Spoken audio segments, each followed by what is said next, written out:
Blackstone Audiobooks presents Tread Upon the Lion by Gilbert Morris. Part 1.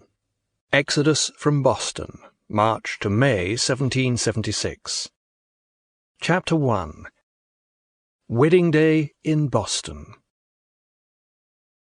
Katherine Yancy had hated the ugly brown sofa from the day her parents had picked it out, and now as Malcolm sat down on it and gave a startled grunt, she wished for the old Windsor chairs the sofa had replaced. "I don't see why they couldn't have bought that pretty little sofa I liked so much," she thought ruefully.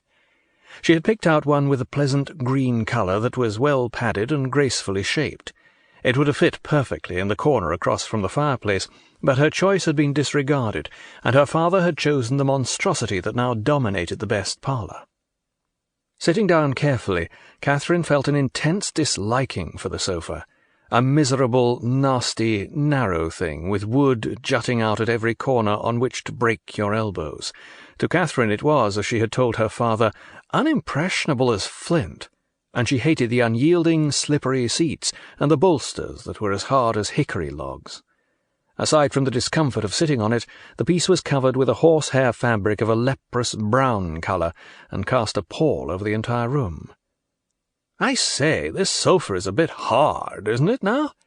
Malcolm Smythe lifted his eyebrow in mock anguish, and thumbed the bolster with his knuckles for emphasis. He smiled then, and moved closer to Katherine, adding, "But at least it's better than standing up." Smythe was a rather handsome young man of 23. He had pale blonde hair, light blue eyes, and a pleasant set of features. In one sense he liked sitting down better, for he was long-waisted with rather abbreviated legs. This meant that he was slightly taller than the young woman sitting down. They were both, he knew, exactly 5 feet 10 inches in height, but he liked to be taller than the woman he was courting. Smythe was quite a dandy in dress, and for his call that early afternoon he wore a brightly coloured green waistcoat, a pair of charcoal knee-breeches, and his neck was adorned with a pure white neckcloth and a ruffle that spun out below his chin.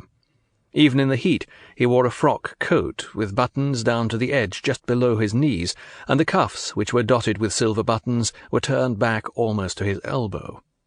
He appeared to have dressed for this occasion with a special care. This was not the case, however, for Smythe loved fine clothes, and had a room full of the latest fashions at his home. Katherine Yancy allowed him to take her hand as a smile creased her lips.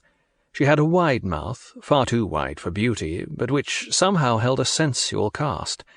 A tiny dimple appeared on the right side of her cheek. Sample complete. Ready to continue?